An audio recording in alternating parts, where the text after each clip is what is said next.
First Sip Brew Box is a one-of-a-kind subscription service for craft beer lovers based right here in Pittsburgh. Every month, First Sip will send you a box full of craft beer enthusiast essentials, including t-shirts, glassware, and even food. Right now, our friends at First Sip Brew Box have an offer for you. Just sign up for a 3-month subscription and get your 4th month free. Just enter the code HOPUSA when you sign up at firstsipbrewbox.com. That's HOPUSA at checkout to get your 4th month free at firstsipbrewbox.com. Woe to you, O earth and sea. It's the Hop Nation USA Podcast.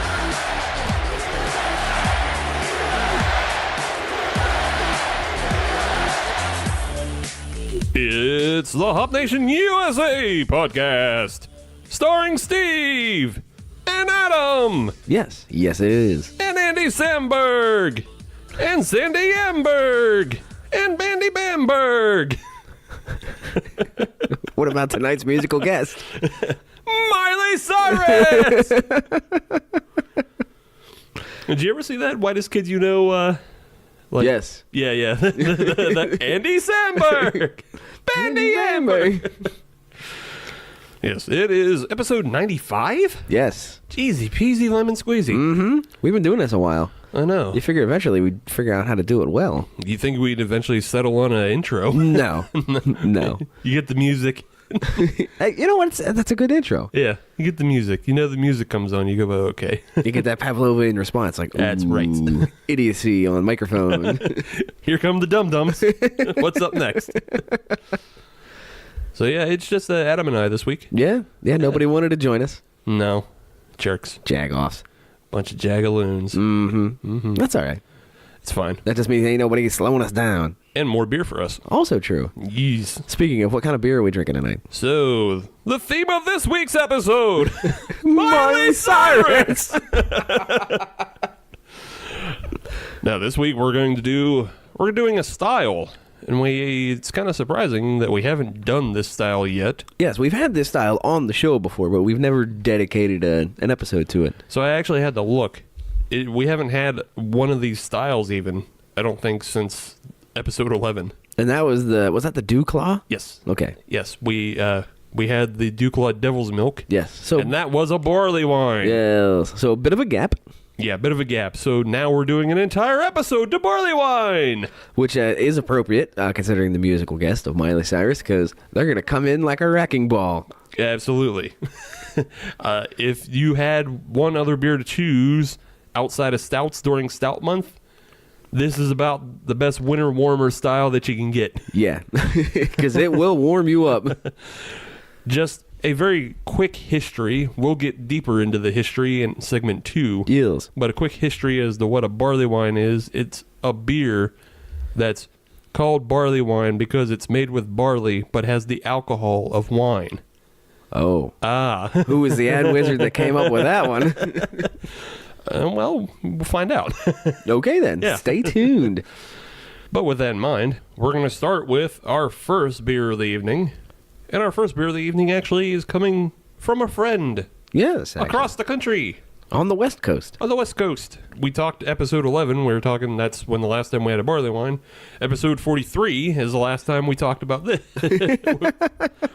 But in episode 43, we talked about the movie Buzzard Hollow Beef. It's a very fine horror movie. Yeah. It's a horror thriller. You can find it on Amazon Prime. Go watch it. But after talking about it and doing a review about it, it's craft beer related. Yes. It's adjacent. Go check it out in episode 43, and then go check it out on Amazon Prime.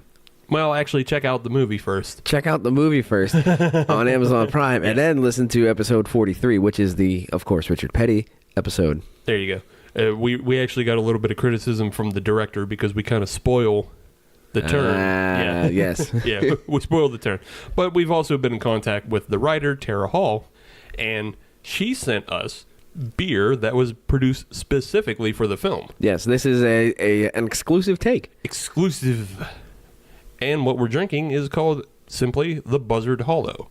And it's by the Three Magnets Brewing Company, and they're out of Olympia, Washington. Mm-hmm.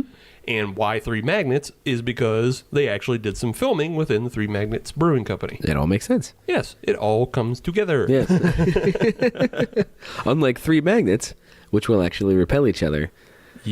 Depending on their polarization. Yes. However, for sake of this conversation, that way I'm not wrong. Well, no, you're not wrong, because if you look at the logo art, it is three of the double polarized. The horseshoe. Yeah, it's three horseshoes pointed at each other, and so they don't touch. So you are right in this. So if you had a three-legged pony, you could use those.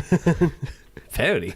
Pony. But the first beer is a barley wine conditioned on whiskey-soaked oak chips. That sounds bomb-ass. Eels.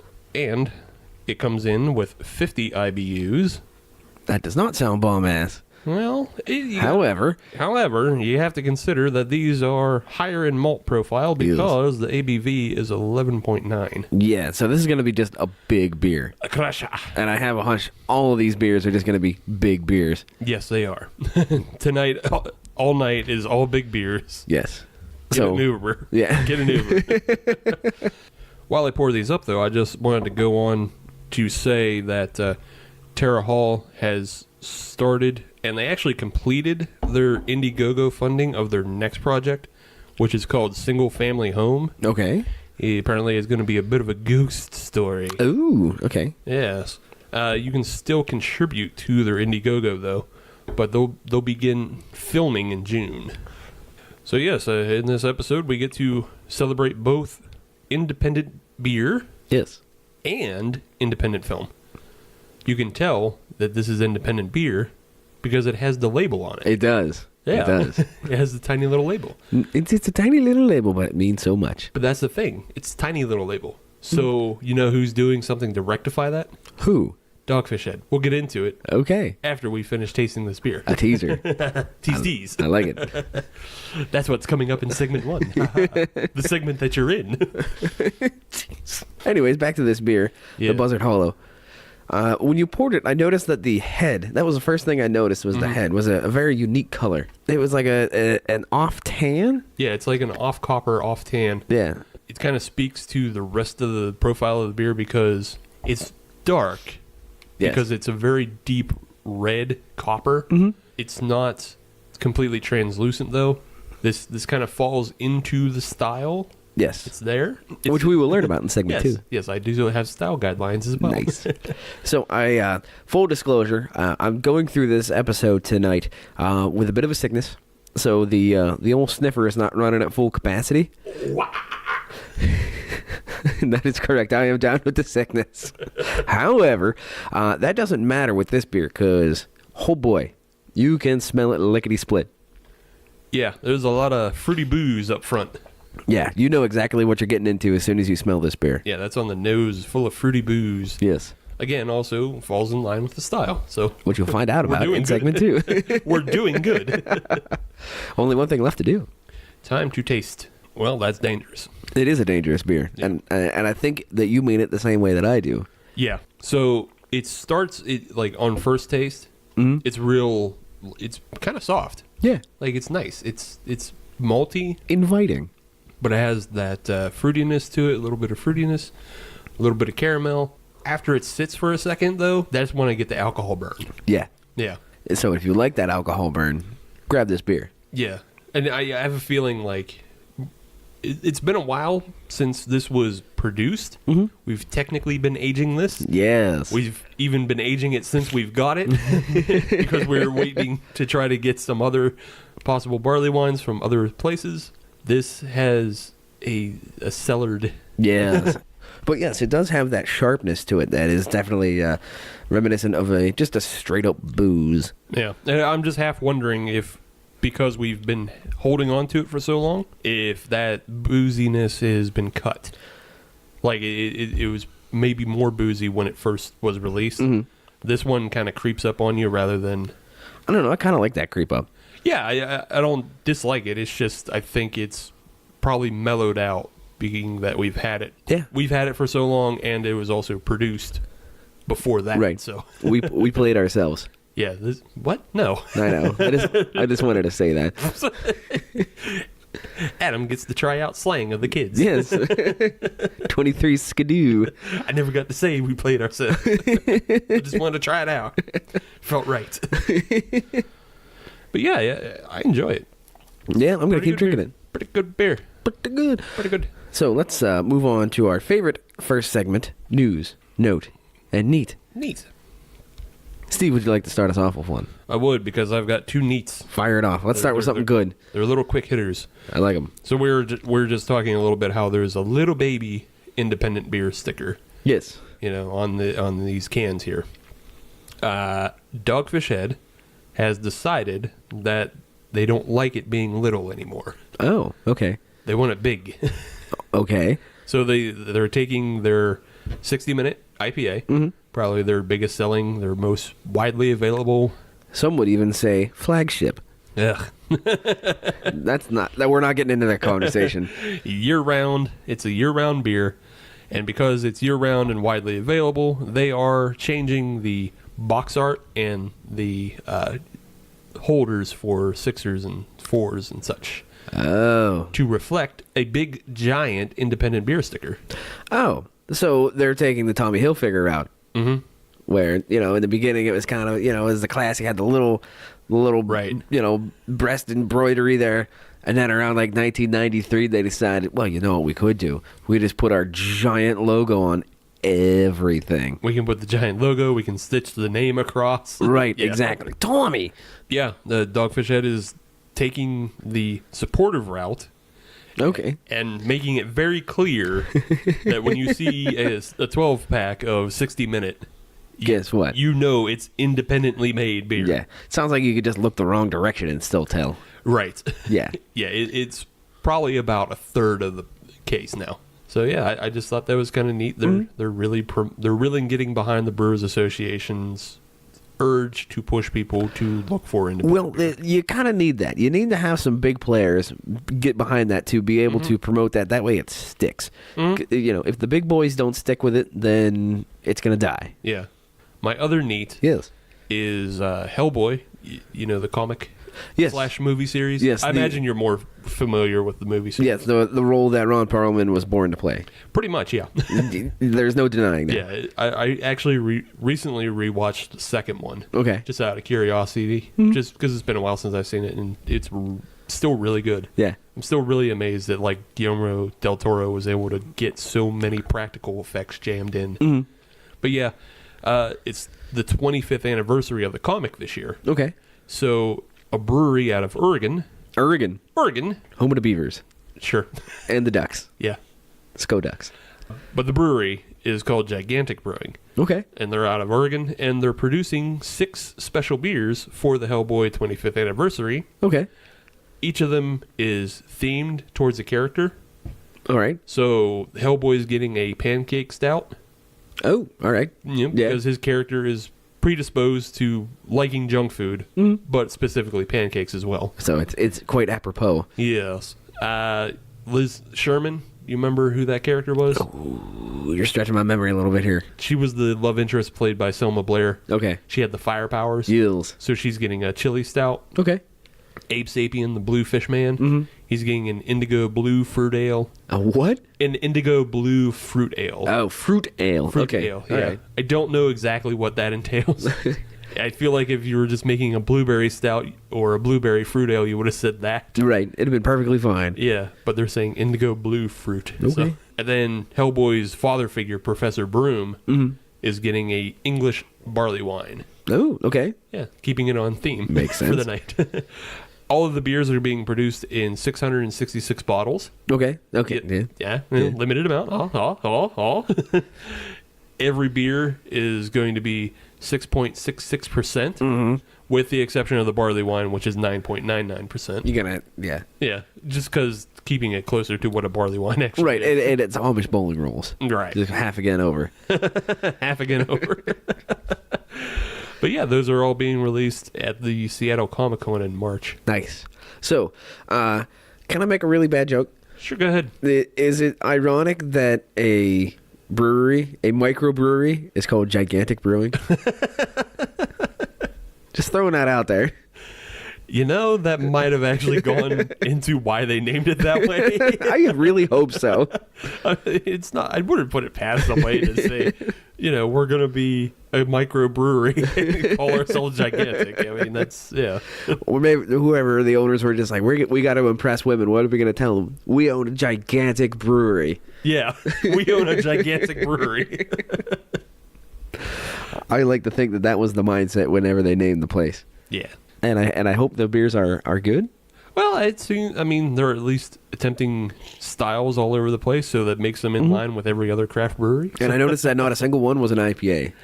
Or is there one in there that you didn't talk about? We only talked about 4. Right, There's another one that's a wit, and then I can't remember what the last one was. Okay. Just because I also don't really remember the character. For sake of the story, I'm going to assume it wasn't an IPA. Sure, go ahead. All right. You assume. I will. That will make me feel better. But yeah, that's my neat Hellboy beers. Right on. So for me, I came across an article, and it's not quite neat, and it's not quite news, but it's... Of note. Of note, yes. Yes, it is of note. So there is a website that every year they do a survey. This comes from simplethriftyliving.com. Of course, it is a Goliath amongst the internet sites. Right up there with BuzzFeed and whatever else. I don't know. Craigslist? Sure. But what they do is they take a survey to find out which state has the cheapest beer. What they do is they pick 10 zip codes that kind of give the demographics of each state. So, like, for example, New York State. They're not going to have all 10 zip codes in, upstate New York near Schenectady. Yeah. They're going to take 1 or 2 that are in New York City, 1 or 2 in Buffalo, and a few out in the sticks. Right. The Catskills, right. Perhaps. So they'll take 10 zip codes in each state, and they'll average the price for a case of beer. Now, this is the part that you had to keep it consistent. So they did a case of Bud Light and a case of Miller Lite. Huh, okay. Yeah. Now, yes, I understand it goes against the craft beer theme here. I get that. Let's just set that aside. Well, I mean, yeah, I have other concerns with that, but yeah. Good, keep going. But they did that so that they could maintain consistency across all 50 states. What they found out was the cheapest case of beer in the United States. Do you have any guesses as to what state it would be in? I initially would guess that it would be Indiana. But Okay. I think I actually know the answer. Go for it. Is Illinois. I thought I saw that. You actually did, and yes, it is. Yeah. Yeah, it is Illinois. The average case of beer for Illinois is $15.20. Huh. Between the coolers and the Miller. Yeah, I actually saw that on, we follow Afro Beer Chick on Twitter, and she's from Chicago. Makes sense. So she was she made a post about how Illinois had the cheapest beer. I haven't read this article, okay. So I don't know where PA falls. Where do we fall? Well, that depends. You want to talk about this year's results or last year's results? Do both. So, last year's results, we were most expensive. Really? In 2017. Really? Yes. This year we dropped 7 spots. Good. We dropped our price about 40 cents a case. Huh. Yes. So the most expensive state actually doesn't surprise me that much. Alaska. Yeah. Because obviously it's not part of the continental U.S. Right. But what was surprising was the disparity between Alaska and Hawaii. Alaska averaged $31.21. Ooh. And Hawaii, their price was $22.39. Ugh. Yeah. So something interesting about that, Adam, is Alaska has almost a universal basic income. Yes. Because they get free money because of the oil pipelines. Correct. Drill, baby, drill. So, thank you, Miss Palin. So I feel like any cost in Alaska is kind of offset. A little bit. A little bit. Yeah, it's offset by that. However, Hawaii is just straight up like resort town island that's forever away. Right. So it's interesting. Hawaii came in at $22.39. Yeah. Pennsylvania came in at $21.50. Fucking taxes. So less than $1 between the beautiful state of Hawaii and the Keystone State. Ah. Yeah. My contention with this is because they did use Bud Light and Coors Light Yes. as like the baseline, it doesn't take into account a lot of other local things. So like is a case of Yingling cheaper in PA than Bud and Coors? Right. And I can almost guarantee, I know because I used to buy it a lot, Lion's Head Right. is way cheaper. Right, exactly. I think there are several regional breweries that are in that, I would, whatever they call it, the value category, Yeah. that are going to have, cheaper alternatives. Yeah, I always like Lion's Head. Well, don't forget, they also have those neat little puzzles under the caps. Yeah, puzzle caps. Puzzle caps. Get some. Right on. I think that's kind of interesting. But I feel like it only applies to Bud and Coors. It does. And so you have to kind of take that with a grain of salt, but it is interesting to see the disparity between the different states. Yeah, it's definitely like you can just kind of tell who has taxes. My original thought was like Indiana because I don't think they have any alcohol tax. Right. So Indiana they were less than $17 a case. So they were less expensive than Wisconsin, Minnesota. Michigan actually came in second place at $16.07. Right on. They were last year's winner. Right on. Yeah, So that makes sense. If you want to get drunk, go to the Midwest. My recommendation is Wisconsin. Yeah. They got cheese and meats to go along with it. Neat. Things I'm into. Meats, cheeses, and beers. Beers. Cool. So I have a news story to wrap up. Fire it off. Levante Brewing, Okay. out of the Philadelphia side of the state. Oh. Although they actually have started sending beer for tap out here into the Pittsburgh area. Which is good. I just had an IPA by them at the corner pub not too long ago. It's pretty good. Right on. Not going to begrudge them for being Philadelphia based. Right. They're still Pennsylvania based, so I can support them that way. Let's go Keystone. However, they are also sending beer out in another way. Is it carrier pigeon? Almost, sort of. Okay. It's carrier service. They actually started a new business called Mercury. Okay. And Mercury is shipping Levante beer all over PA. Oh, all right. It's basically a PA Tavor, but it's only for Levante Brewing. Oh, so it's Pavor. It's Pavor. Por favor. Por. Favor. Yeah. Oh. Patent pending. Don't steal. I'll fight you. Anytime, anywhere. Also, like, Hitchhiker get in touch with us and Dancing Gnome. Yeah. We're going to start Por favor to send Pittsburgh beers all over. All over the great state of Pennsylvania. Yeah. But Levante, they did it first, so got to talk about how they did it. Yeah. And why they did it. Part of the reason why they did it is they actually don't distribute their cans anywhere else. Oh, okay. So the way we see Hitchhiker in a market district, you don't see Levante anywhere but in their brewery. Okay. They just keep their cans to themselves. Interesting take. And they decided not to be selfish. And instead of sending it to grocery stores, they send it everywhere. I like that because that kind of cuts out the middleman. It does. It does. They use a third-party shipper the same way that Tavor does. So they go to a QC, after they get all their orders, they fill their orders, and then they take them all to a QCS shipper. Okay. And then that goes all over the state. I got a little deeper into it, though, so there are some kind of hang-ups to it. Okay. Asterisks to ordering beer. Oh, all right. Yeah. Those are? Well, one, you have to order at least 3 4-packs. Oh. Okay. I think it's because they only have one shipping container size. Okay. Like, they only have one box, and it is filled by 3 4-packs. Okay. So, yeah. You got to start somewhere. You got to start somewhere. I believe the most expensive 4-pack I saw was $22 for their stouts. Okay. And then I think it was like 15 or 16 for some IPA. So in that about area. So you need to order 3 though. So you can already expect to spend, 40 to 50. You're dropping some change. Yeah. And then I got into shipping. And shipping, they're telling you, because they're using these QCS hubs, it actually kind of depends on how close you are to the hub. What your shipping rate is. Okay. Because it's got to leave the hub and travel. Right. And we have a hub out in Pittsburgh, so it might actually be cheaper for somebody in Pittsburgh than somebody in Harrisburg. Right. if Harrisburg doesn't have a hub, because they're not as close to a hub. Makes sense. If you get that. So yeah, people in Pennsylvania can expect to pay more. In general, though, shipping is going to be $15 to $20 more. So you're looking $60-$70 Yeah, for a 12er. yeah. Because you got to have 3 or 4 right, packs. yeah. Okay, but if you want that beer, Yeah. you can get that beer. If you want that beer, and you're in PA, that's the only Right. That's the only other thing.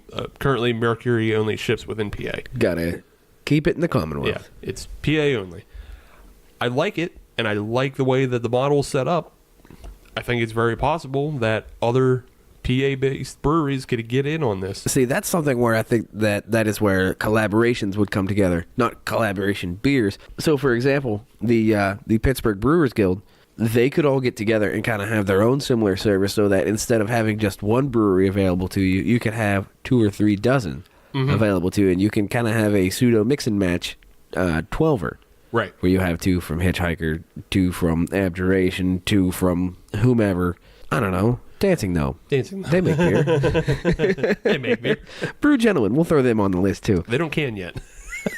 Well, once they hear about this opportunity, they will. When did you hear? I did hear that they might be canning soon, but I actually heard that as well. yeah. So yeah, I think right now, because it's Philadelphia based, with Mercury, you can kind of set it up that maybe you have a distro space, and a couple other breweries can jump on, like Tired Hands, maybe Victory, and then they can all send a stock of beer to the distro space, and then they can fill orders, Yes. and then they can take it to the shipper. Pittsburgh could do the same thing. If I'm Pittsburgh, I don't name it Mercury, though. What do you name it? Mars. Ha! I like that. Because it's in the area. Right, right. That's a geography joke. I wonder how much shipping costs to get to the moon. Stupid. Yin's guys never going from moon to Mars on the same tank of gas. Stupid. Yeah, I'm totally for it. Maybe you just set it up. You know, Mercury is your Philly beers, Mars are your Pittsburgh beers. That's how you do the website. And then in between, nothing. Yes. Just, I don't know, Trogs can create their own thing. Yeah. Trogs and Pizza Boy start their own service. They can be their own kind of, I don't know, Death Star. I feel like maybe it would just be called Pizza Boy Delivery. Ah, damn it, that's good. Patent pending. I'm actually surprised they didn't come up with this. It's somehow Levante. I know. I mean, there's some smart cookies over there. Yeah, but So, yeah, more power to them. good for them. Agreed. Check it out. Speaking of checking out, I am checking out this Buzzard Holler. Buzzard Holler. Buzzard Holler. Oh, boy. The old Buzzard Holler. My redneck is showing. You're going down the dirt road, past the mailbox. You see the knotted tree, you head on down to the Buzzard Holler. Some call it a Kaiser blade, I call it a sling blade. I like my Buster on my biscuits.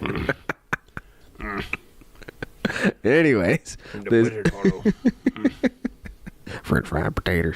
That was bad. Potatoes. So this Buzzard Hollow, Hollow.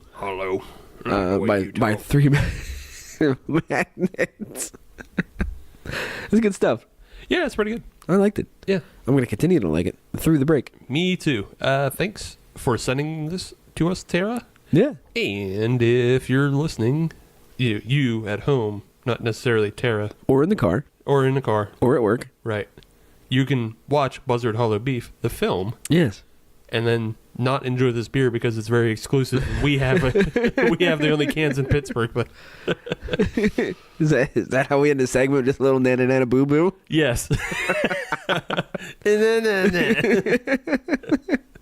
Okay, so nana nana boo boo.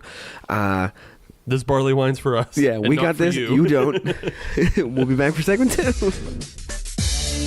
Check this out. There's a Seattle company called Tavour that enables discovery of new and exciting beers and breweries. Tavour gets the best independent beer from literally around the world. Denmark, Belgium, New Zealand, and of course everywhere in the US. The app is incredibly simple to use to get some ridiculously good beers delivered right to your door. And right now, anyone who signs up with the code HOPNATION can save $10 off any order of over $25. That's TAVOUR.com, Tavour. Welcome back to episode 95. It's the Barleywine episode of the Hop Nation USA podcast. Not only that, it's time. I'm doing it segment 2. Screw you. Okay. Sporty Man reference. All right, Sporting Man reference, segment 2. Not only is it the Greg Lloyd episode, but it is also the Matt DiBenedetto episode. Is he a Formula One racer? No, NASCAR. Okay. Driver of the Levante Racing 95 Toyota Camry. Did he get started in F1? No. No. I just assume anybody with an Italian last name got started in F1. No, I mean, that's a good thought to make. That's a good stereotype. No. Codename Fangio. All you Italians starting the F1, I know. Okay, that's not how I wanted this to go. But no, it is the Daytona 500 this weekend. Mm-hmm. So I had to get at least one NASCAR reference in there. Okay. So You did it. go Matt. You got... Are you? Oh, you actually cheer for him? Well, why wouldn't you? I don't know. I mean... I don't know anything about NASCAR. His nickname is D Burrito. Oh, okay. So how could you not root for a guy whose nickname is D Burrito? D-Burrito sounds like how I would do it because my brain is stupid. Like, I have a lot of dumb head injury shit in my head to where I don't pronounce last names correctly. Like, the Dogfish Head owner. Right. That's Sam Calzone to me. Calzone. The attractive woman from the Baywatch movie, that's Alexandra Deuterino. Deuterino. Deuterino. I like to think that anytime somebody says her name, there is a finger gun that will appear. Right. Well, Deuterino. It's anytime I say it, it's in my head. It's like, oh, there goes that girl, Deuterino. Finger guns. The other one is Hayden Planetarium. Oh, yeah. She's, I don't know, not that popular anymore. She used to be. She used to be, and then she married Vladimir Klitschko. Yeah, which is really weird because she's like 5 foot nothing and he's like 7'12". Yeah, that dude is a giant monster. Yeah, big dude. So go burrito. Go D Burrito. Go D Burrito. Good for him. Mm-hmm. I hope they all have a fun time. I do too. I bet they do. I hope they get big checks. Adam, it's not eco-friendly. Can't do big checks in 2019. Yeah, not you can. Is it just a giant receipt for a bank transfer instead? Yeah, it's a giant PayPal receipt.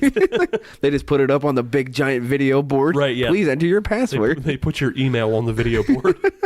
Here's your PayPal receipt for your big giant check award. Nice. All right, Adam. Why don't you introduce us to our second beer of the evening? Our second beer this is actually in a serving size we have never had here on the show. We'll get to that in a second. This comes from the Pride of McKees Rocks. Yay. Pennsylvania. Yay. This comes from Abjuration Brewing Company. Yay. Out of course, McKees Rocks. Yes. So this is their rice barley wine. This is version 1.1. Mm-hmm. This comes in at 11.1% ABV. Yes. So it's a big hitter. Yes. Not only that, the IBUs comes in at a tidy, I believe it is 27.5. Ooh. Yes, so they were able to get that down to the half a point, so a lot better than I could do. They're sciencey like that. They are.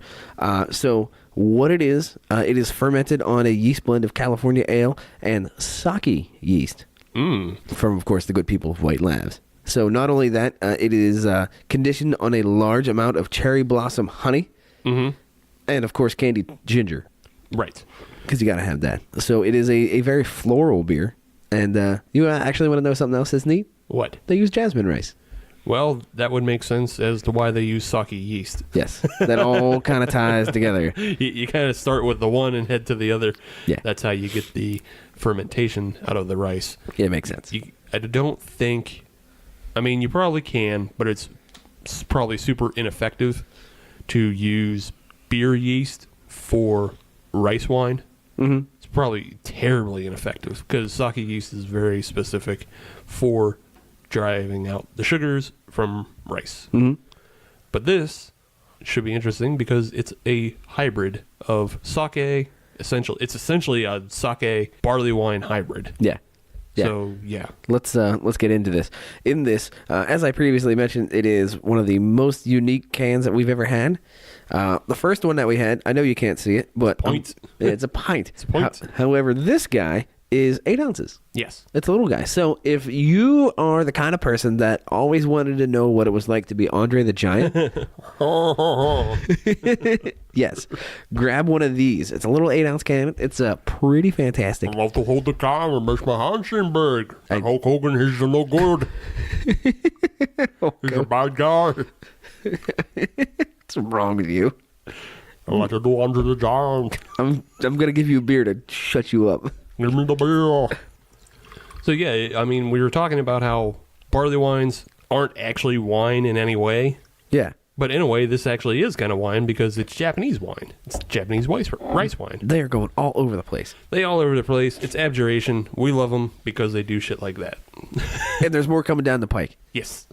We were just on their website reading what's in the fermenter. Adam, why don't you tell them what's in the fermenter that you got all excited about? So, and I'll admit, I made a noise. Because on their website, they show everything that is in their fermenter. And I started scrolling down, and one of the things that they have is a Maple Bacon Imperial Stout. Those are 4 words that I love seeing together. So, whenever that comes out, you can see both Steve and I at Abjuration Brewing, probably for weekends at a time, just so you know. I need to get the big beaker. All right, let's get back to this beer. Let's get back to this rice barley wine. Yeah. So it is a lot lighter than the previous beer. It is. It doesn't have the red copper tinge to it either. No, it's much more of an orangish tinge to it. Yeah, it actually looks like a really deep, like hazy Belgian almost. Yes. Yeah. Yeah. Good looking unit. Yeah, it's very good looking. I would, upon first look though, I would assume it's a Belgian or maybe even like a triple IPA. Yes. Yeah. You shouldn't expect this to be a barley wine. No.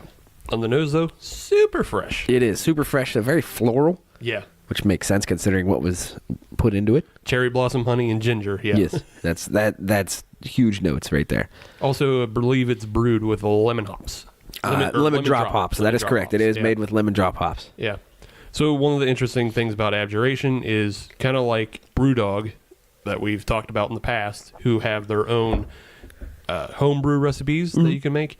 You can actually find the basic ingredients and recipes for all of Abjuration Brewing's beers on their website. So, for example, if you wanted to make that Maple Bacon Imperial Stout, you can. If you want to make this rice barley wine, you can. Now, obviously, getting some ingredients are going to be more difficult than others. Yeah. But if you have the means, you can do it too. If you can find it, you can do it. I believe because, like, even Abjuration, they've used things like strata hops. Not the easiest one to get a hold of, I don't think. But if you can get it, use it. If you can get it, you can make one of their IPA recipes. All right, let's get back to this rice barley wine at hand here. Yeah, let's time take to drinks. So this is almost like the exact opposite of what we had earlier with that Buzzard Hollow. This is a very, I would say, borderline refreshing beer. Yeah. This one, well, honestly, I would say this one's more dangerous than the Buzzard Hollow.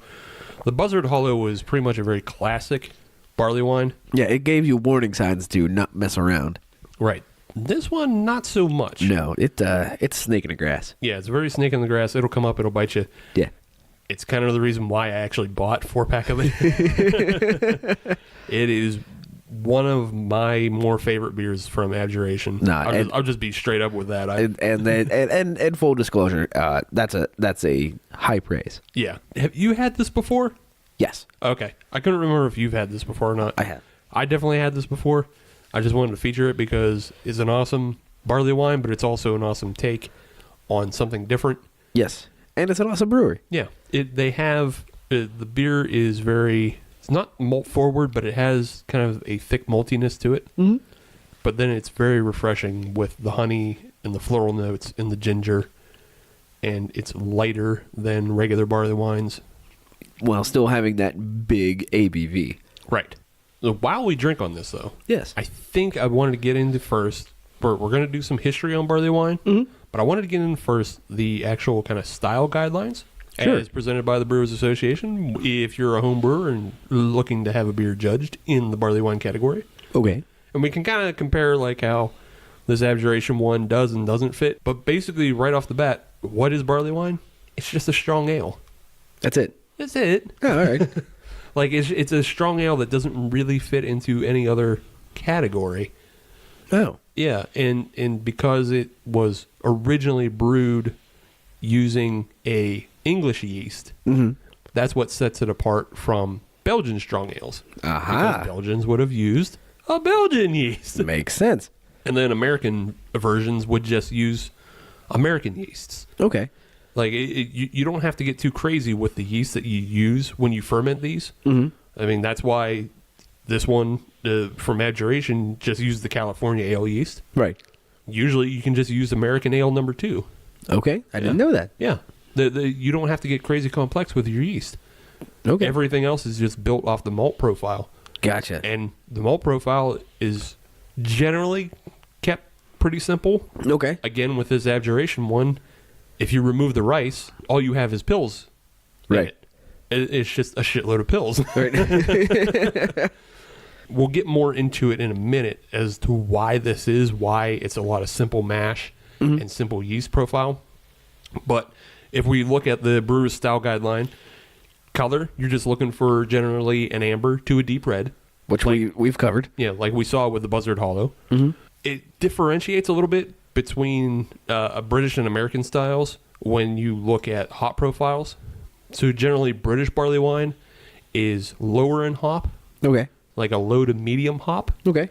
and American barley wine is medium to high. That does not surprise me. Right. Doesn't surprise me in the least. Yeah, not at all. And again, presence of bitterness, it also varies between British and American. Low for the British, high for the Americans. Makes sense. Yeah. But both you're going to find like malty and fruity esters.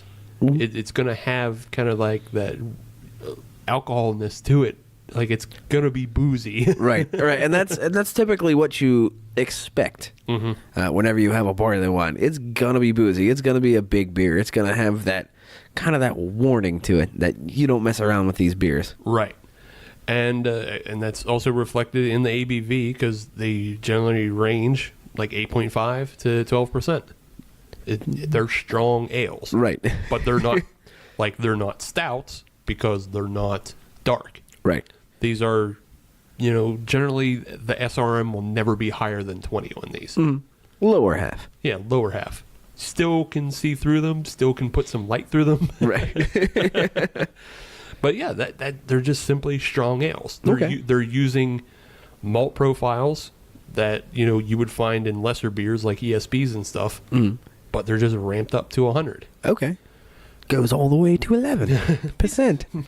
So yeah, if you want to go back to the first commercial use of the word barley wine, I would like to know that.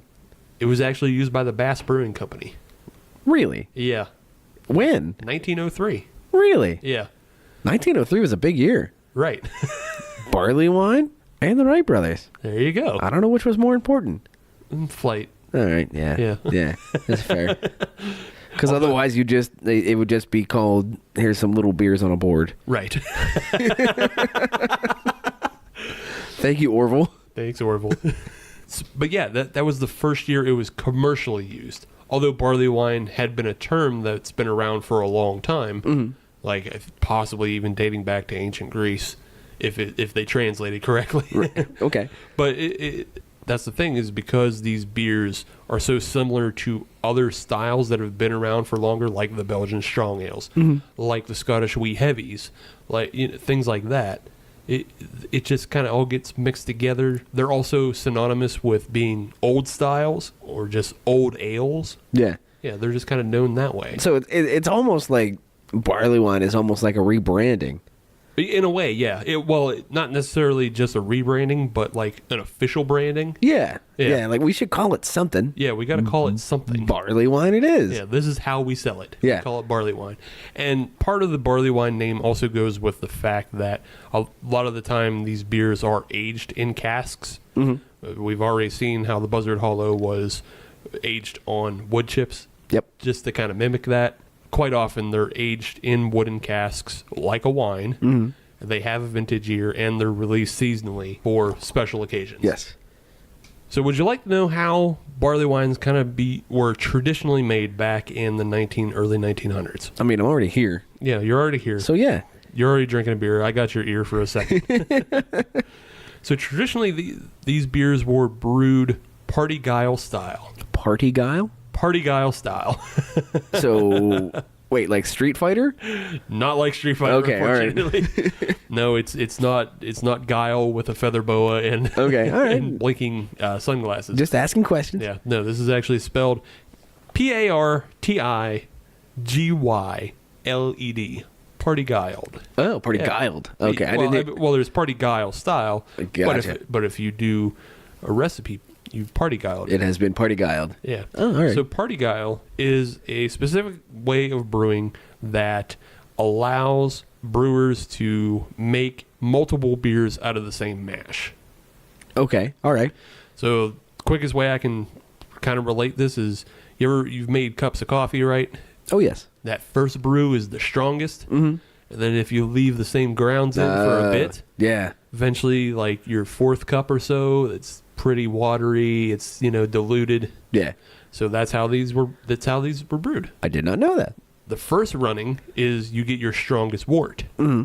And that's usually what would go into a barley wine. I gotcha. Okay.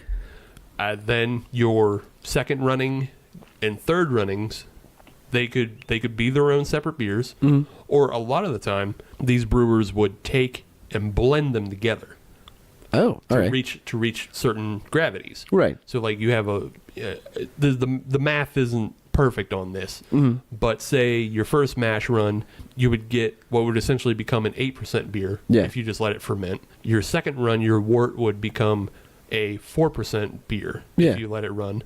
But you can blend those together to reach kind of that 6% if you wanted to make like an English ESB. Right. Makes sense. Yeah.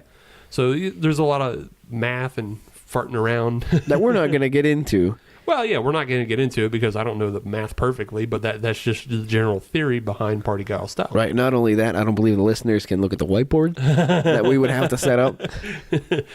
They would hear nothing but squeak. Yeah.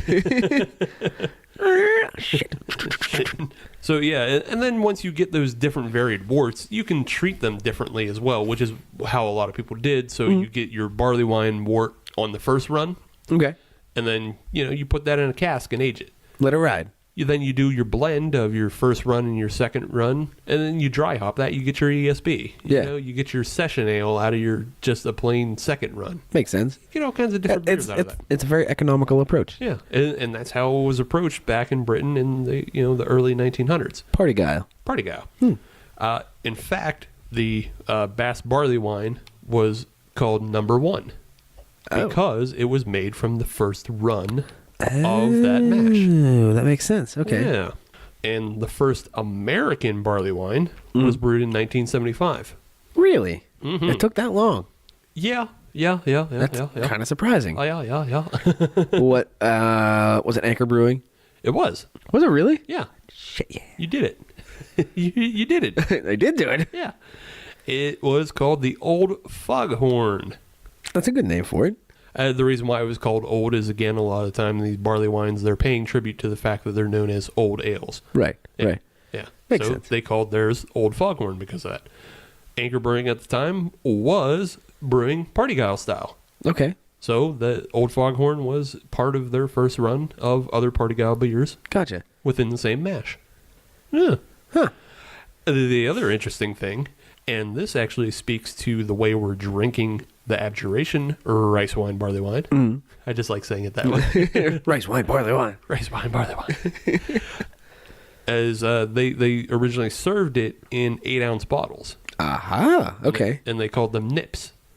Nips. Nips.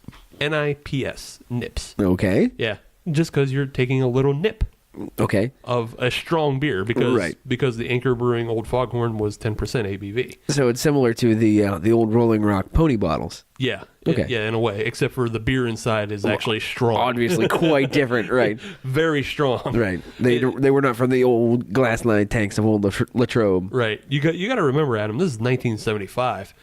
Ain't nobody used to that. Yeah, nobody's used to 10% beer. You're putting way too much booze in people real quick. A lot of people were still probably on 3.2 back then. Yeah, probably. Yeah. West of the Mississippi. You're going to have a lot of that. You can't. You got to give people that 8 ounce so they don't start wilding out.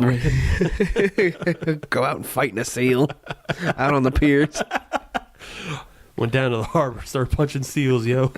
But yeah, that's kind of the history of barley wine. That's where we are now. And just a couple other popular styles, Sierra Nevada, the Bigfoot. I think that's probably the most well-known one. I think so. Yeah. Dogfish Head has their old school, again, old in the name. And one that's really popular around here, one that I really like, the Blithering Idiot by Weyerbacher. Yes, that's a big beer. That's a big one. That's a killer. Yeah, that's when you got to kind of prep for it. You got to kind of talk to your boss the day before. Like, Right. hey, I might not be in completely on time. And when I do show up, Don't bug me too much. yeah, don't come in at me too hard because it ain't happening. Because I got a 4-pack of Blithering Idiot. So if we're going to talk about beers, again, we got to talk about this rice wine, barley wine, by Abjuration. I really like it. I like the little can. It makes my hands feel big. That is correct, yes. So if you want to feel like a big man, get one of these 8-ounce cans from Abjuration. Make you feel like a giant. Yes, of course. Get it, drink it, enjoy it. You ring that punk Hulk Hogan by his neck. In the Pontiac Silverdome. He's an ugly man. In the WrestleMania. All right, this is a good-ass beer. It really is. Again, it's a little divergent from traditional styles, but Abjuration does that a lot. Mm-hmm. But it's so fresh because of the way they blended Japanese sake with barley wine and made this. So what's nice is not only does it introduce people that may not be into the barley wines, because I think this is an easier drinker than other barley wines I've had, but the other thing it does, it kind of cracks open the door a little bit to sake. Yeah. Because I've never had it before, and after having this, I have some interest in trying it. Really? I've never had it. I've never had a reason to. Did you not have? Oh, I guess not. Because the one time we went to that hibachi. Nope.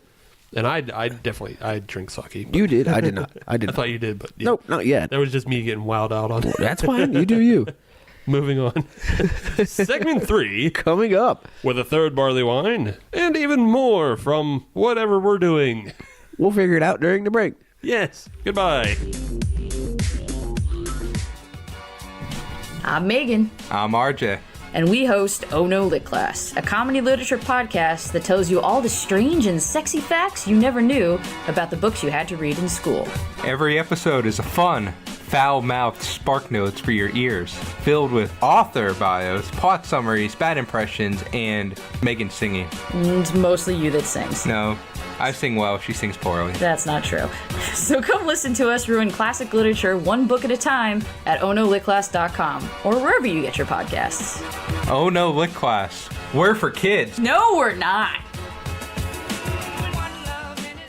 Welcome back to segment 3 of episode 95 of the Hop Nation USA podcast. We're back. Hooray. You heard a commercial for something. I think it was probably another podcast. That's what we do. That sounds about right. We ain't picked up any new sponsors yet. Goddamn. Yeah. Goddamn. That ain't my jam. Look here, pizza places that want to follow us on Instagram. If you want to, pay us to advertise your pizza place, we'll do it. Throw in a couple of pies. Yeah, or just send us pizza. Yeah. Who cares? Actually, they could feed the podcast. Yeah. Dude, we're writing lines for them already. I know. I'll read copy. I don't give a shit. Give me that pepperoni. I would prefer bacon on mine, but I'm not picky. Ultimate meat. Peps. Peps on peps on peps. Peps on peps with the bacon and the sausage. We'll get there. That was our begging for the week for money and Also, buy our shirts at tpublic.com. thanks, Adam. Got a new design up. Check it out. It is pretty awesome. It is awesome. I like that. That's not even just boasting. Yeah. That's just a really good design. Yeah, it was. I know. And I'm the one who did it. I know. I'm not trying to give myself a J.O. job. I'm just saying I did a good job on that one. I would appreciate that because we're in my living room right now. That's gross. Agreed. It's gross and it's rude of me as a guest.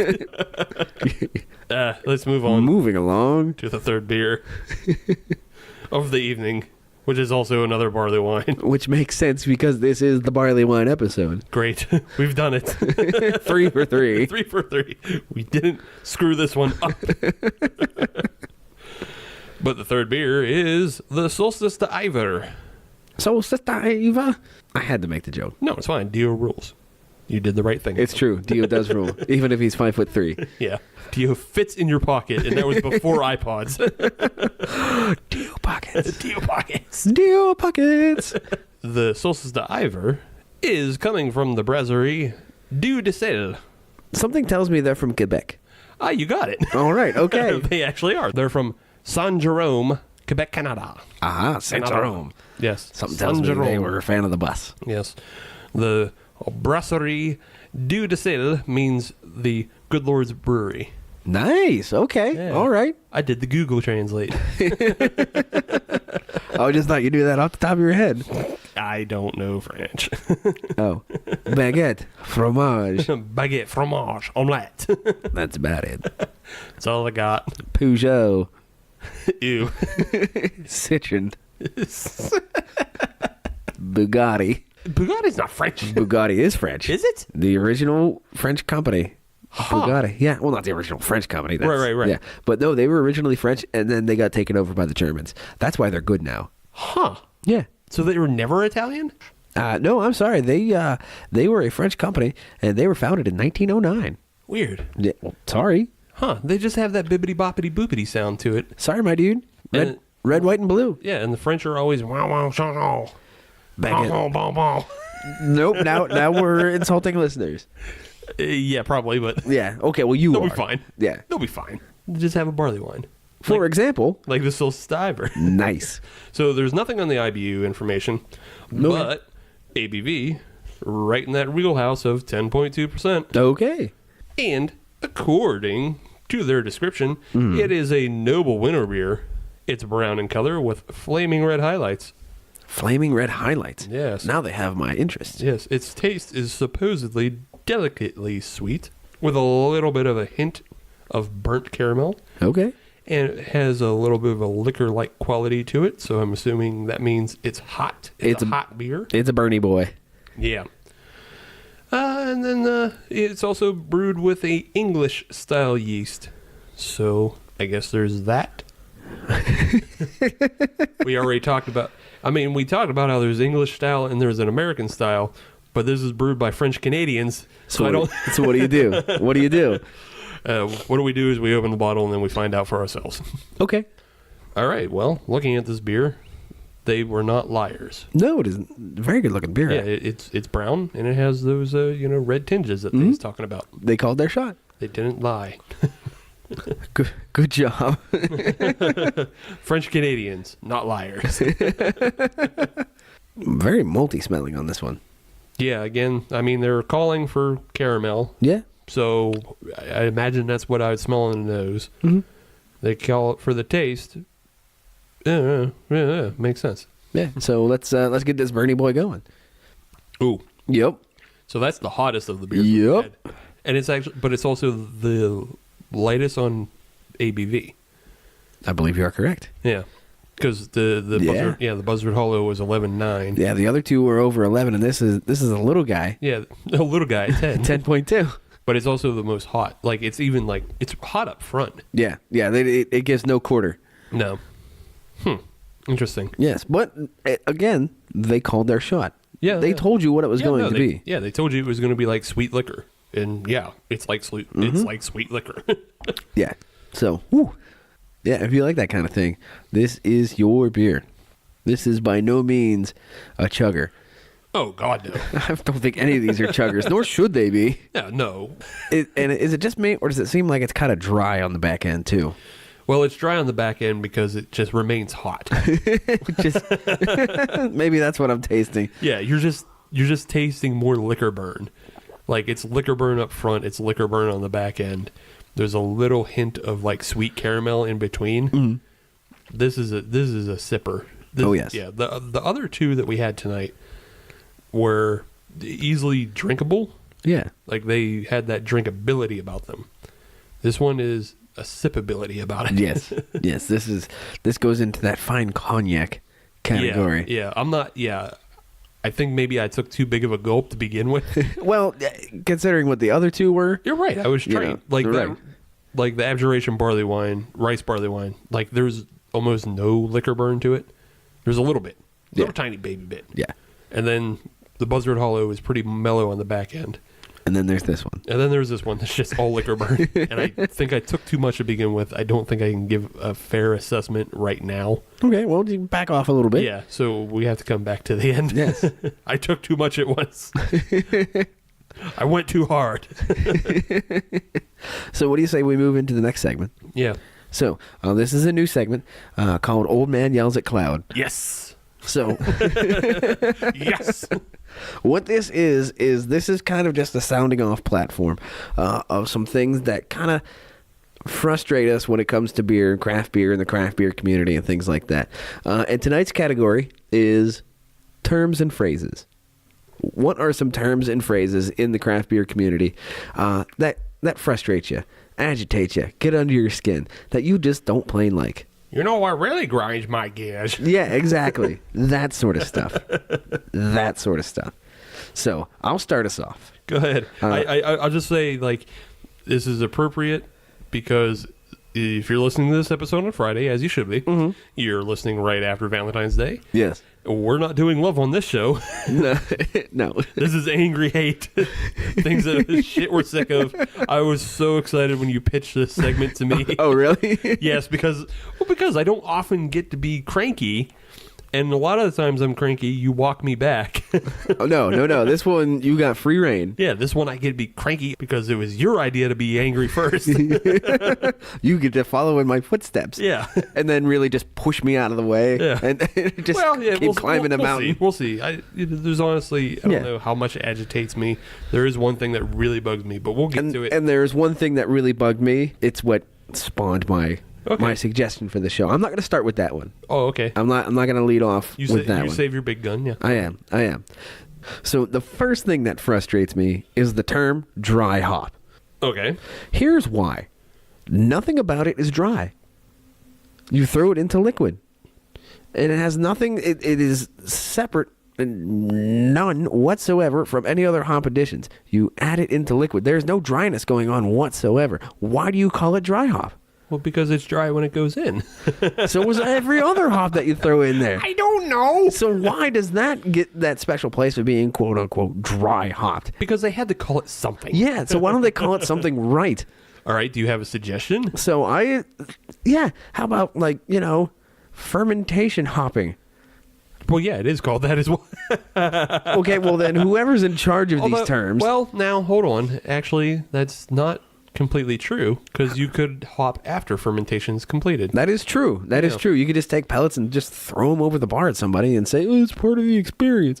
You could, yeah. You could. Well, I mean, you could also run it through a Randall, and that's technically dry hopping. Right. Right. You don't have to go as violent as throwing hops at a person at a bar. You can just run it through a Randall. No, we're sticking pellets and marshmallows and we're whipping them at people.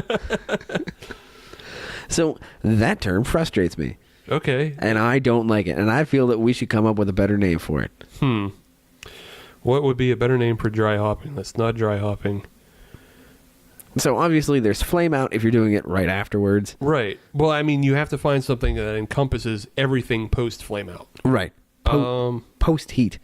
Post heat. Post heat hop. Post heat hop. Post heat hop. Yeah. Post heat hop sounds like it might be like a 90s R&B band. No, I'd pick up that Post heat cassette. hop. Touring with Tone Loc. In Blackstreet. That's right. Motown Philly's back again. No diggity. So let's just noodle on that one. I'm just frustrated because that's a terrible phrase. Because it makes no sense. Right. Nothing about it is dry. Right. It's all wet. It goes in liquid. Yeah, it's the it goes exact in liquid. opposite of dry hopping. Just the same as every other hop edition. Right. Yeah. Why does it have to be special? Why being stupid? Why is it special? Yeah. Why you think you're better than everybody else? Bottom line. I like post heat hop. Yeah. Bottom line, it pisses me off. Okay. And I don't like it. I don't like it. I don't Cranky know. old man. That's right. Old man yells at cloud. Yeah, that's all it is. Just remember, folks, this is just old man yells at cloud segment. There may be no resolution to any No, of it this. doesn't have to be. All right, Steve, what makes you mad at the world? All right, so the one word I really hate, I really, really hate it, and it's because of kind of the culture and entitlement behind it. Drain pour. Drain pour. Drain pour. I have not heard that word that often, but I know exactly what you're talking about. Drain pour is a word that comes up. It comes up mostly on social media, and I'll actually say mostly on Facebook. I don't see it that often on Instagram or Twitter. I see it on Facebook all the time, though. Somebody will post a picture of a beer that they like or are currently drinking, and some ass down in the comments will say, "Oh, that's a total drain pour. I can't stand it." Right. And they're just saying it's a beer so bad that they just poured it down the drain. Right. It doesn't deserve your time or effort or energy to even think about enjoying. Yeah. Now, what kind of cock has such entitlement and spoiled brat mentality that they can just throw $5 worth of beer down the drain? Right. Because it doesn't fit their palate, their refined, special sensibilities, their unassailable sensibilities that everything has to fit into their palate, so they have to pour it down the drain. Let me shorten this up for you. Yeah. Those goddamn millennials. It's not even goddamn. It's not. No, it's not it's even not. goddamn millennials. Because we're millennials. We're goddamn millennials. We are. We're ruining everything. I'm killing Applebee's actively. Fuck you, Applebee's. No, Applebee's is killing Applebee's. Don't give us credit. I'm killing Applebee's. I want Applebee's dead. See, if you want to kill Applebee's, you go there for their $1 happy hours, and then just buy everybody drinks. And then drain pour them. No. We don't use that word in here. But yeah, it's just so obnoxious when somebody says that. Mm-hmm. But it's even more obnoxious when somebody posts pouring beer down the drain. Right. What an asshole you are. Oh, you like that thing? I don't like that thing. I don't like that thing so much that I'm just going to waste it. Right. Beer is a luxury item to begin with. It is. Just booze is luxury items. Right. We don't need this. But you don't like it so much you can pour it down the drain? Nah. I've drank some terrible shit in my life, and I finish every bottle. Right. I mean, I hate it, and I'll never buy it again. Right. But now you know. Yeah. Just recently, I had the Shiner S'more. Okay. That beer is fucking terrible. Okay. But I finished a bottle. Right. Like, it is literally maybe on par or just a step above Red Hot Iron. How did I know that was the beer you're going to refer to? Just because that's my worst beer, I think. So that beer is one of the beers where I've had to physically not force myself, but I convince myself to finich that. But damn it, you finished it. But you finish it. You don't waste something you spent money on. Right. That's so obnoxious and such an entitled and prissy and spoiled brat mentality. There's nothing wrong with saying, "Oh, this beer wasn't for me." Okay, try again next time. Yeah. And if like you bought a 4-pack of a beer and you tried one and you didn't like it, guess what? You can give 3 away to friends. You can trade them. Yes, that honestly is the best thing you can do. Yeah, that's the best thing you can do. You just trade beer for beer. Oh, Guess what? You can be good to your friends. Yeah. Now, when I'm talking this, I'm not saying there are cases out there, especially nowadays with craft breweries and such, where you might get like an infected batch. Yes, that is a completely separate set of situations or circumstances, I should say. Yeah, I'm not talking things that are undrinkable because they're infected or spoiled. Right. If it's a safety issue, throw it out. Yeah, throw it out. It's bad. Right. But don't be a pissant about it. Yeah, don't be a pissant and be like, "Oh, this didn't taste the way I wanted. Right. It's not the best IPA. It's not Trillium. It's got to go down the drain." Look at this beer down the drain. Got him. That's why I hate people. No, I'm picking up on that, and I don't blame you.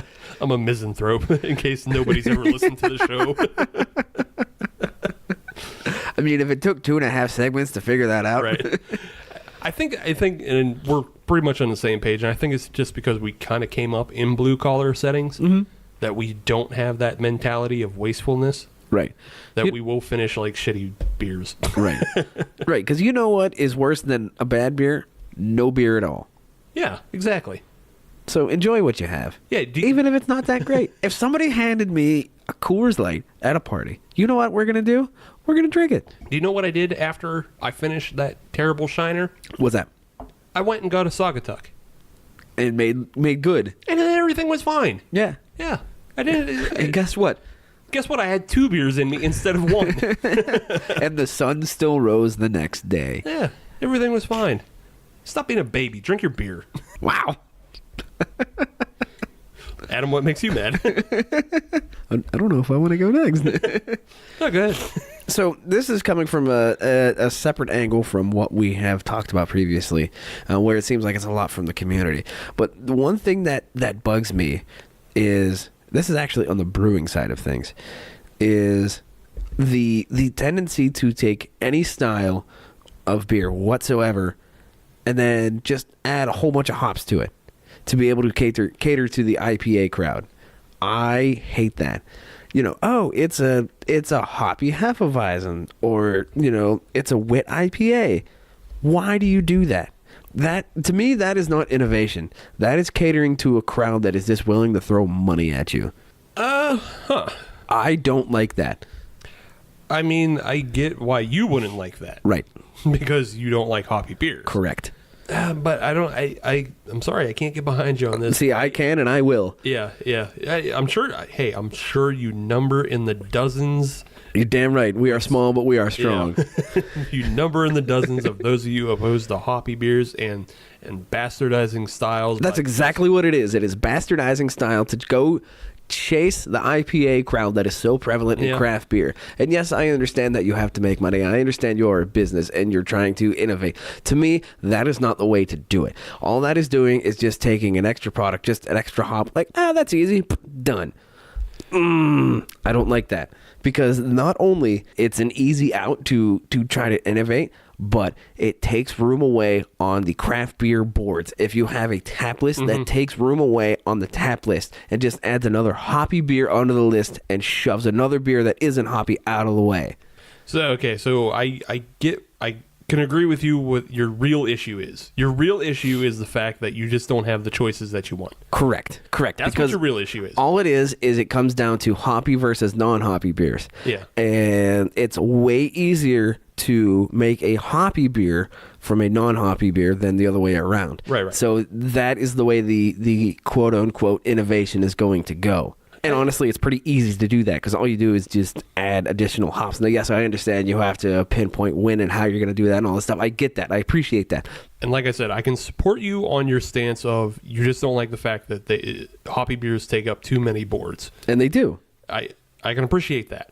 I can't appreciate the bucking of bastardizing styles, because at this point, even on this show, we've had a beer that bastardizes the style of barley wine.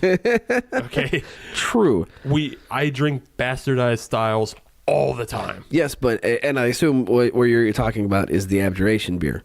Yeah, I was talking about the Abjuration beer Here's the difference between the Abjuration beer that we're having, the rice wine, barley wine, and a hoppy wit, is that there is a lot more craftsmanship going into the Abjuration beer, because obviously we talked about what is in that beer.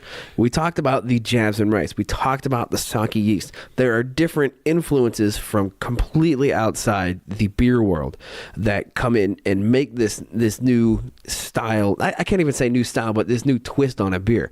However, on the other side of that, where you take ingredients that you already have in place and you just kind of throw an extra couple handfuls in, I don't buy it. And that's the thing is, that's why I can't support it, though, because you can't cut off what innovation is.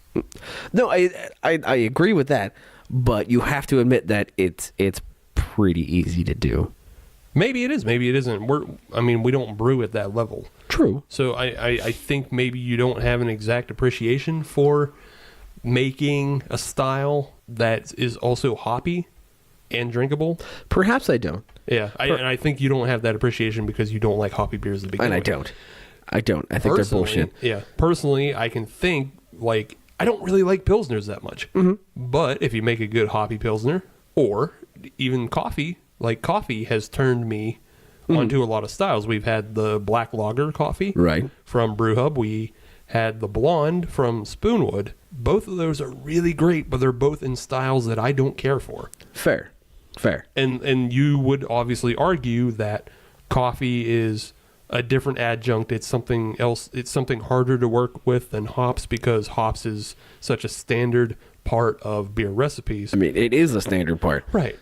one of the. It's just one of those things. Like, I think if a hoppy pilsner makes me drink it, then it was innovated. I like I said, I can get behind you with as far as just making a whole bunch of hoppy beers because 70% of the market is IPA trending. Right, and it definitely is. I don't know what the exact number is, but the point still stands. It's like 70 to 77% of all beers bought are like IPAs. Right. So what that does is that crowds an already crowded market, and it takes away from the other styles to be able to assimilate with the IPA crowd. Mm-hmm. Yeah, like I said, I agree with you as far as it's annoying when those things take up spots on the board. Right. Yeah, I don't know. I can't get behind saying it's not innovative or it's not crafty in any way. I don't like it. Yeah, I mean, you can not like it, and I will continue to not like it. And you can assume it's easy to just throw extra hops in. Just remember, this is an old man yelling at a cloud. I know, yeah. Well, yeah, that's the other thing.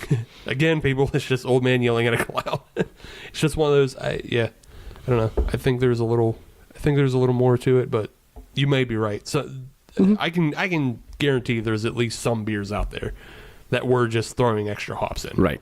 Like there was no actual consideration or anything. It just happened to work out. Right. Oh, we added 2 ounces, originally? Yeah. Okay, we'll add 10 now. Yeah, there's definitely beers that are out there that were. And I think those are the biggest offenders. Yeah, I can get that. And thus concludes the first segment of Old Man Yells at Cloud. Stop drain pouring, bitch. I don't care if it's crushable. You know what's not crushable? What's that? The Solstice the Ivor. It is not. And I'm not saying that in a negative sense. No, it's a sipper. If you try to crush this beer, it just won't work out for you. And things will end poorly. Yeah. And you probably won't even really taste any of the actual beer because you have to kind of sip it and savor it and enjoy it. You kind of have to find the flavor a little bit. Yeah, if you just try to crush this beer like a session IPA, like that Clockwork Tangerine, that's a beer that you can put a lot down really quickly, and it doesn't have a terrible amount of nuance to it. It's just kind of like, oh, hey, this is a nice citrus IPA. If that's your style, right, it's a good one to mess around with. This beer has a lot of nuance, and it has a lot hidden underneath the hotness of the liquor that you kind of have to work your way through, and you need to sip it. And you don't chug it. You don't even drink it like a regular beer. You just got to find it. Work your way through it. Not bad, though. I didn't think it was a bad beer by any stretch. No, it's not bad. It's the strongest of the drinkers tonight. Yeah, in terms of taste, in terms of flavor. Yeah. Yeah. Yeah. And it's the one that hides the beerness of it the most. Yes. Yeah. So, should we go to the podium? Yes, we can go to the podium. So, I believe you are up first, Steve. All right. I'm going to start. I don't know. I think it might seem a little obvious what ratings might be this week. Okay. Because we already spent segment 2 gushing. I'll try not to sound like a homer as much as possible, but the Solstice the Ivor I'm going to put in bronze. It's a really complicated beer to drink. It's really boozy hot. You're not going to drink more than one of these. It's just a lot. It really is. Mm-hmm. You can find good things about it, though. You can find like that sweet caramelness to it if you're kind of in the mood for something boozy or hot. Sometimes you get that you get that flavor in your, that tinge. It's like, I need to drink something that makes me feel like a man or something. I don't know. Something lumberjacky. Yeah, it's even more than lumberjacky. This is just like sitting in a dark room. Just pondering life. Yeah.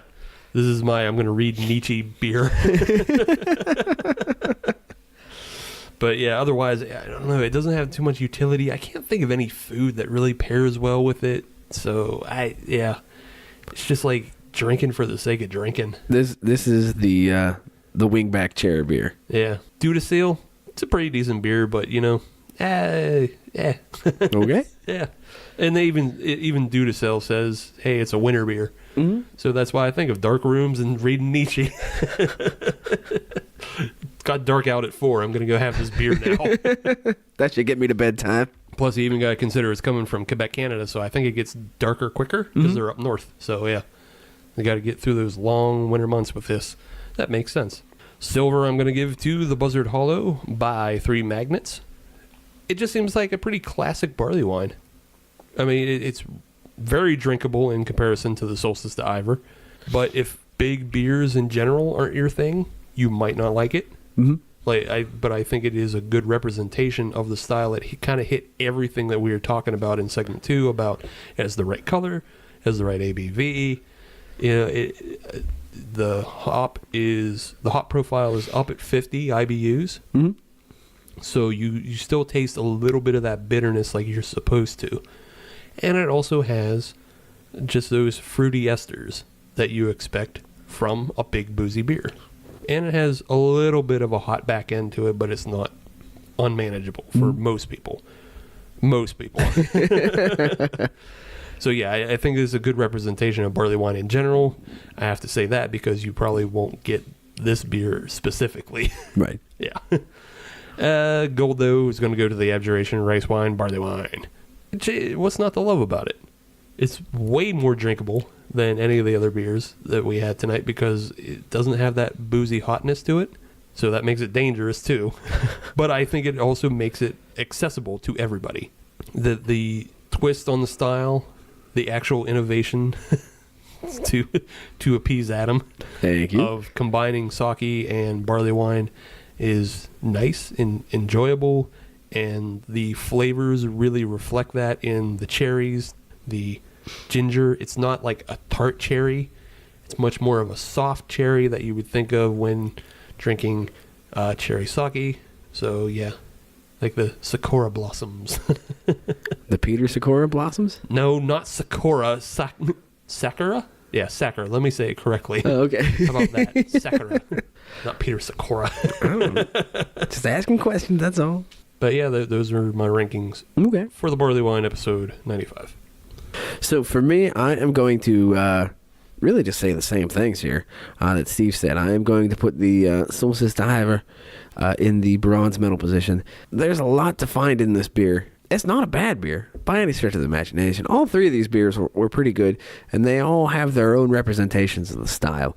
But this one, I think the biggest drawback on this one was I felt that it was a bit of a dry finish, and I didn't have that on the other 2.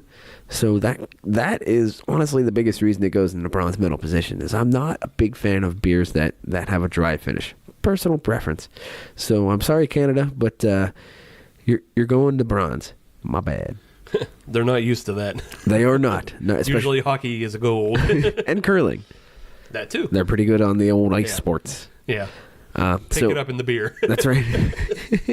In the silver medal position, as Steve had said, the Buzzard Holler by 3 Magnets. That's going in the silver medal position. It's a good beer. I like that beer. I like the fact that it does have that kind of whiskey taste to it a little bit. That comes from the whiskey soaked oak chips. I did like it. It was a good drinker. I would want to have more than one. I just don't know that I could, simply because it's a big beer. And plus, remember, it came in a pint can, so like a pint, Right. That's more than any other thing we drink tonight. Right. Yeah, this is, by volume, 3 Magnets won. No doubt about it. So, it's a good beer.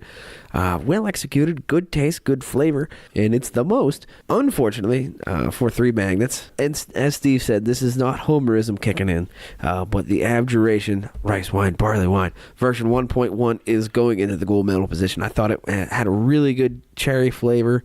I should say cherry notes to it. It was really good. It was a really good drinker. And honestly, I think it would be a good way to kind of bring somebody into the big beers.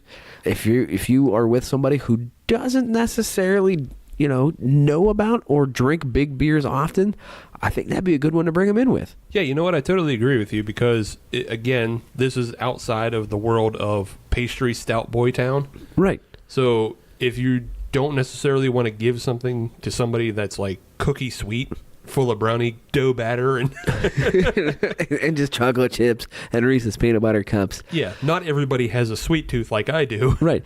Give them this instead. Yeah, give them this instead because it's not a stout and it's also not that sweet. It has a sweetness to it, but it's not sickeningly sweet. Right. It's much more floral and aromatic and things like that. So with that in mind, that goes in the gold medal position. There you go. Awesome. Agreed. We did the barley wine episode, everybody. Maybe we'll do another sometime in the future.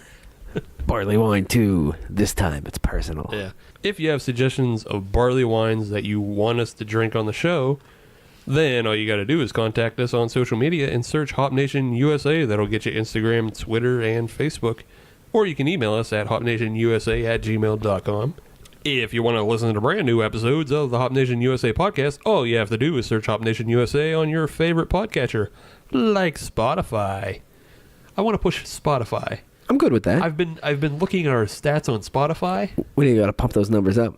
Well, not that we got to pump them up. They're actually pretty good in comparison to other platforms. No, I want more. Oh, well, that's fine. Yeah, we can always pump them all up. Fair enough. You're right there. We want to pump them all up. But yeah, Spotify actually does pretty well for us. So yeah, let people know. Give them a little love. Maybe one day we'll actually get an account on there and set up a playlist. No, one day we're going to own Spotify. That's too much to ask. Not right now. Not right now. No, we got this. All right.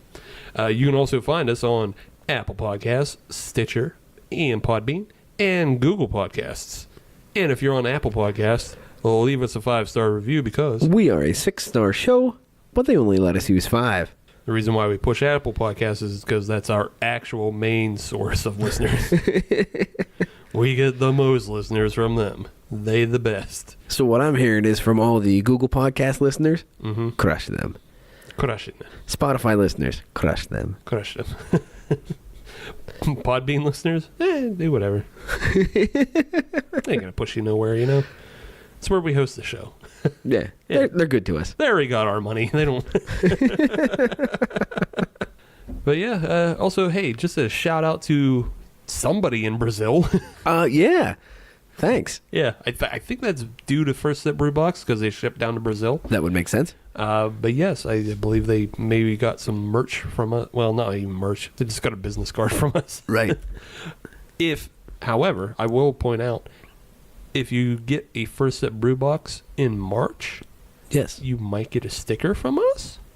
Might. Maybe. Maybe. We'll see. I don't want to make that promise, but it's a possibility. Adam already said go buy the t-shirts on TeePublic. Yeah. So to our listener in Brazil, I must say obrigado. Obrigado? Yes, that is Yes. thank you in Portuguese. It is. I did learn that from, if you listen to the Russian Rio live album. that's my basis for Portuguese is Russian Rio. Okay then. Because Geddy Lee does thank the audience. Obrigado. Obrigado. See, for me, if we're doing Rio, I gotta go Iron Maiden. Iron Maiden also does have an excellent Rio live set. I'm sorry, but Fear of the Dark, Yeah. yeah, Yeah. out of this world. Both of those are fantastic because the audience sings along and there's like 100,000 people. Right. It's all part of the Rock in Rio festival. Who else was down there? Like, there's a whole bunch of bands that go down I'm there. sure there's the Monsters of Rock. Oh, I mean, like, I know Slipknot and System of a Down, and then obviously Sepultura because that's their town, that's Right. the area, home base. But yeah, so those are your suggestions. Go Yes. go find the Rock in Rio and Russian Rio albums by Iron Maiden and Rush. They're awesome. And then tweet them and tell them, hey, you should have these guys on stage down there. Hey, do it again. Yeah. Yeah, that's the thing. I don't think Rush plays it. They don't really play anymore right now. No. They might get back together. I think Neil Peart kind of took some personal time. Yeah, I think they all took personal time. I mean, they are in their 50s. Yeah, they're an older band. They've done enough. They've earned it. They've done good. Yeah. I got to see them once. It was awesome. Ah, that'd be kind of cool. Love Rush. Nice. All right. We'll see you next week, Hop Nation.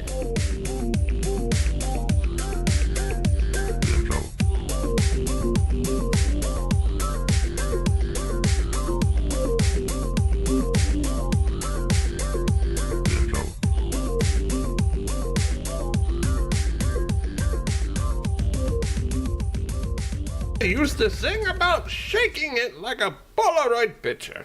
Now, what a Polaroid picture was an actual picture. It came out of the camera. God.